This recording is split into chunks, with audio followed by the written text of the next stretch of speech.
You're listening to Scales of Fate on Soul Sound. Chapter 1. The Penny Stock Rider. The man stumbled into the aisle, ash on his cuffs, weaving between traders who angled to block him. Wrong jacket, too much road on his boots. Brynn's actuarial sight snapped on instinct. A lifeline flared above his throat. 98%. Death by quarter's end. The number burned like a brand, so certain it made her teeth ache. She knew that percentage. Every senior actuary did. Penny stock rider. Walking obsolescence. The exchange floor had rules about saying such things aloud. They policed the taboo with silence and sidelong profit. Still listed? The crowd shifted. A clerk reached for the man's wrist, not to help, to tag him, verify the odds, maybe trigger a short squeeze before he hit the ground. The man twisted free, fast, reckless. His eyes found Brynn's across the aisle. Something in them. Defiance edged with terror. It made her stomach drop. On this floor, we don't say the percent. We say what it costs. The crowd murmured agreement in coded phrases. Spreads wide, volatility event. Nobody spoke the number. The taboo policed itself through euphemism and appetite. The man shouldered past another clerk. Rider. She could see it now, the way he carried his shoulders, like he expected the sky to fall.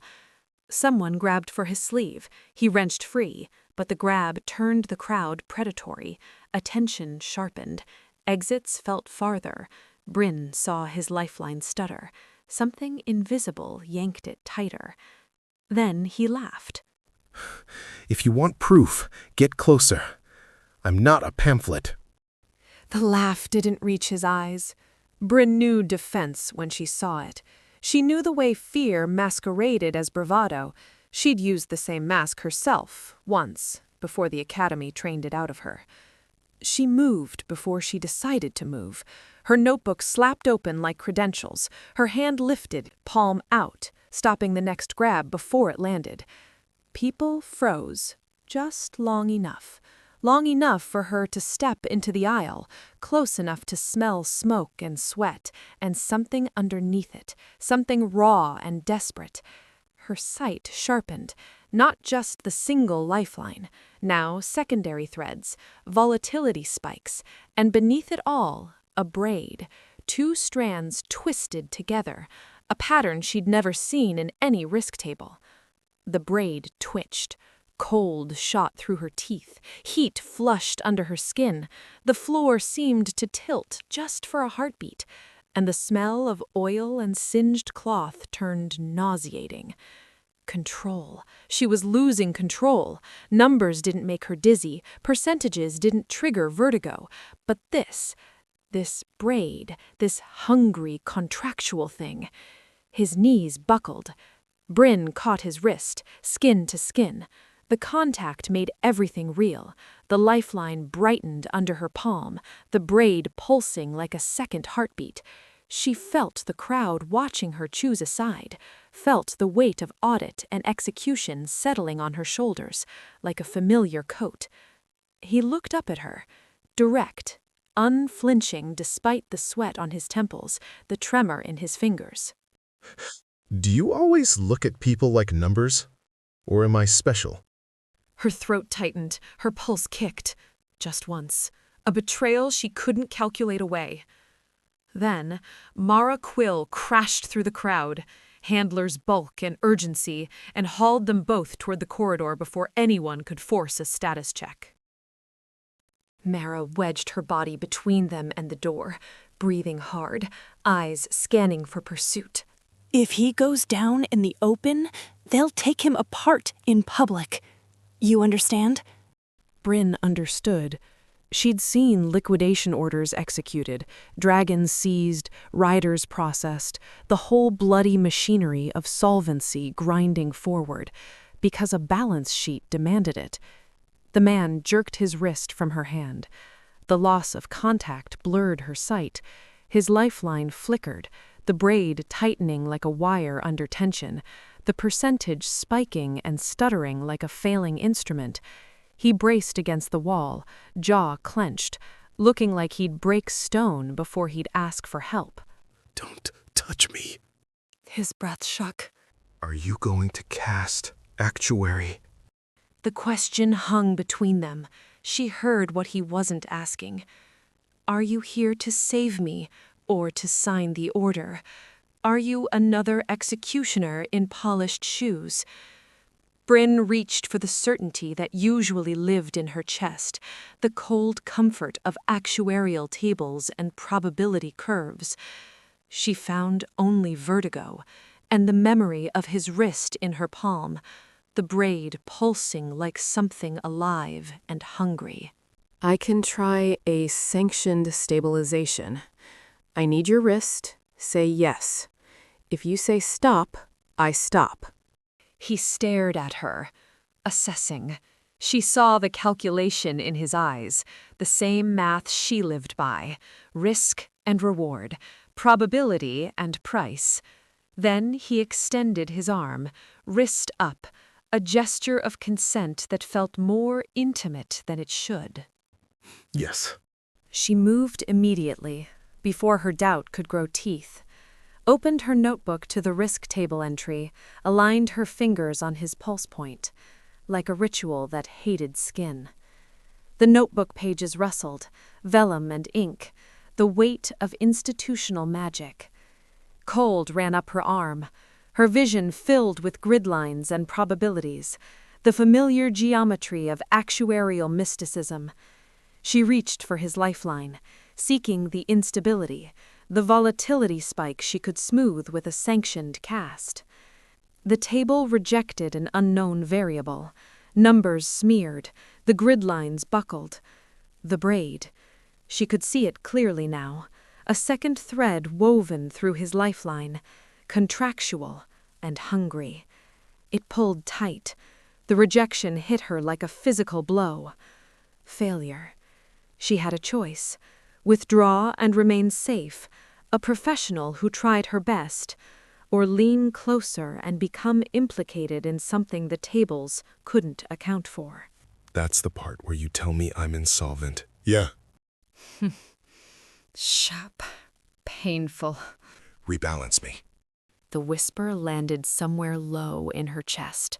Brynn leaned in, close enough to feel the heat coming off him, close enough to see the individual threads of that impossible braid. She shifted, reaching for a better angle, a different read. We don't have time. The bank's en route. Cassian Wren, maybe Sable too. The braid pulled again, a contract tightening its fist. Footsteps echoed from the corridor's far end, clipped, precise, the sound of policy arriving in human form. They entered side by side, Cassian Wren and Banker's charcoal, Sable Voss already holding a folder. Sable's eyes swept the corridor, cataloging, the handler, the writer, the actuary who'd left the floor without filing an incident report. Cassian stood close enough to own the air. Asset failure on the m-dex floor. Volatility event. We need actuarial confirmation. Brynn's sight tightened. The lifeline percentage felt watched, as if attention itself changed the odds. She felt the weight of Cassian's gaze. Not angry, never angry, just pressure applied with administrative precision. Liquidation pre-order. Pending your sign-off. She held out the folder. Brynn took it. The mechanism that could kill a dragon rested in her hands. A legal, magical process, sanctioned by the solvency oath, requiring only an actuary's signature to authorize the seizure and destruction of a living asset. She felt the paper's weight. Expensive stock, the bank's letterhead embossed in silver. Kian tried to straighten, jaw clenched, refusing to look weak in front of the executioners. But Brynn saw the braid pull, saw his breath shorten as if the contract itself were squeezing. She opened the folder. The signature line waited, patient as a blade. There is an unaccounted variable in his line, a contractual braid. I need time to audit it. The words cost her.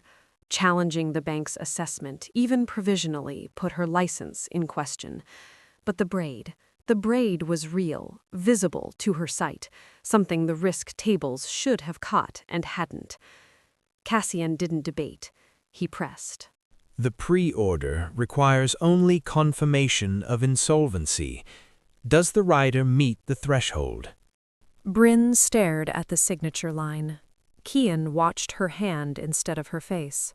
She could feel him willing her not to sign, not with hope, but with a resignation that broke her heart more than any plea could have. He stepped into the silence with a disclosure he didn't owe them. My life props Havoc's value. The rider clause, the contractual braid made manifest. If he died, the dragon's market value would crash.